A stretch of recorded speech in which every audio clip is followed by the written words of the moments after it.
Huh? Oh, Sydney Sweeney! What do you got me? Thank you, Sydney Sweeney.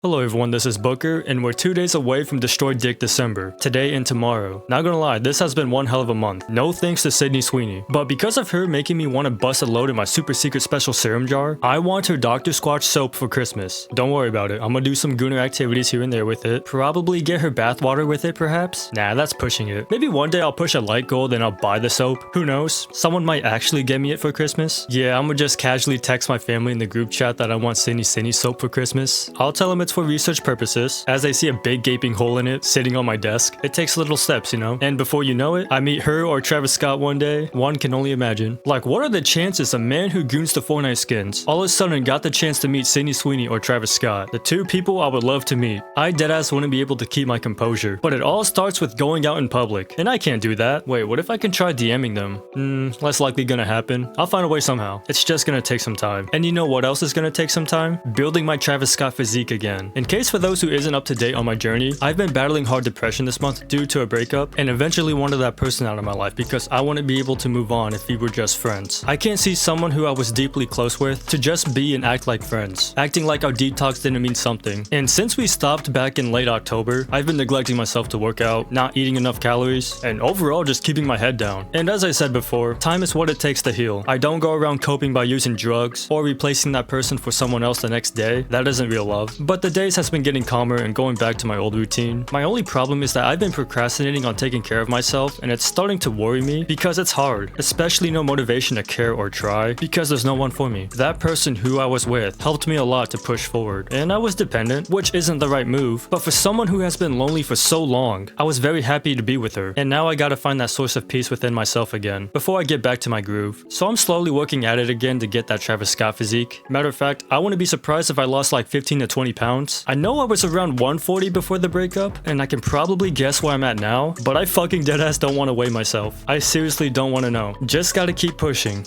That's the same line I will use to tell my future wife as she's giving birth, by the way. Alright, today's feature is Pickle J. Booker, are you a blonde? I am not a blonde. I have black hair with braids, dangling harder than my dingling, and when I shake my head, I look like a virus moving across the microscope. Hey Booker, I hope you're doing well. Why don't you have 100k subs yet? I hope you get there one day. Thank you, Thomas V. Yeah, it's a goal I would love to accomplish. I just need to stay consistent and implement my thoughts when editing. But one thing for sure, I won't change no matter how big the numbers get. In the end of the day, this is a hobby of mine. I love making videos and talking about what's on my mind because I'm a loner. No one I'm close with wants to hear about my problems, and I'm not gonna see a therapist because they care when the money's in their pockets. Hell, I'm more of a therapist than a therapist, free of charge. You should play Minecraft and rant like Start a Forever World or something. Ooh, okay, yeah, that's a good idea, but I'm not sure how entertaining Minecraft is for background gameplay. Like, I need some fast-paced motion, but I should start a Minecraft server with you guys one day. It's gonna be so fucked, I can already see it. I can guarantee someone here is gonna build a giant penis-shaped house with a working elevator and a sheep pegging machine. That ain't me. I like Star Wars, by the way. Failed because of Chun-Li. Yo, I don't blame you. And you dodged the bullet of not getting a punishment from me. Oh, and happy birthday to Gabby the Goat. I hope you had a really nice birthday, spending time with friends and family. Everyone, let's clap with our third leg. I had to cut it off, it was too difficult. You had to cut what off exactly? Wait, and what the fuck is that profile picture? Are you the victim in that photo? Or the dude in the back? Real Slicer and Prong 018. Fucking failed. I hope you both didn't fail just recently. Not on the last week of November. If so, shame. That's it. Time to whip you both with my long veiny dick. Me personally, I hope the event ends with Goku making a spirit bomb using everyone's power to kill the demon. A man can dream. Oh, that definitely reminds me of what today's topic is, which is my prediction on this event. Seriously though, there's too much happening to even know what the fuck is going on. But I'ma hate it when a character like Hope, someone powerless, uninteresting, very lackluster of a character that people has feeling towards, just suddenly clutches the event. That would be some bullshit when we literally got every fucking crossover from the looks of it.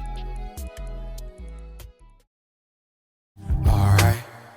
Mama coming home with different niggas. Daddy out the Alright, so there's a giant Cthulhu looking motherfucker that we're all gonna watch get clapped from the event. We, the player, are gonna be able to bend that thing over and hit it from the back. Also, this is pre-recorded by the way. Sadly, this video will be out after the event, I think. So let's see how wrong I am. But there's literally multiple crossovers in basically every collab that came in chapter 6 so far. Probably a few from the past chapters. It looks overwhelmingly good from the trailer and thumbnail from it. So if we got all these crossovers coming to fight this mythical creature, non-canon by the way, because ain't no way a monster from Fortnite fucks goddamn Godzilla and King Kong, let alone probably gonna brush off Star Wars, Homer, Power Rangers, the fucking Scooby-Doo, Back to the Future. This is some Avengers Endgame shit right here they're trying to create from the looks of it. But I just feel like they're really gonna push Hope as the one who saves the day, which I understand. What happens in Fortnite stays in Fortnite. All these crossovers are gonna go home and return to their universe afterwards. But I have 3 predictions with no proof to support, so hear me out. The first prediction is that even more crossovers that hasn't been in the game yet will appear and also fight along our side. Who knows, probably SpongeBob will appear for a sec, or Squidward's clarinet will make the monster go deaf and stupid. It would be nice if fucking Shrek appears or Montgomery. The second prediction, all hope is lost. The monster is too powerful to be fucked with, so they have no choice to drop a nuke on the island, causing Jonesy and Hope to dip from that universe. Or Goku saves the day, or probably Superman again from that boring ass tentacle event. But I just feel that Hope will have a plan to stop it, and she needs all the time she can get while everything distracts that monster until she has something cooked up. Probably Jonesy will sacrifice himself. He's gonna be gone just like the battle bus next season. And the third prediction is my favorite. Hear me out. Travis Scott. So the monster is too much to handle, right? And then all of a sudden a giant pink flashy meteor strikes down and it's Travis Scott, like the entrance he did in the event. Think about it. He's also a giant, almost as big as the island, and can manipulate the island to be in his favor. Also puts you through a psychedelic trip of what's it like taking acid. His music makes you float as well. So that's what's gonna happen. Travis crashes down on the monster. They do a little bit of roughhousing. Travis starts playing his music, making the monster float to space. Boom. Fucking cinema, guys. Well, that's just my theory. A shitty theory. Hopefully one of these 3 predictions is somewhat accurate. I'm rooting for the third prediction. Alright, that's gonna be it for today. Pretty short, mainly because I want this video out before the event. So this has been Booker. Looking forward to seeing the event. Alright, I love you all.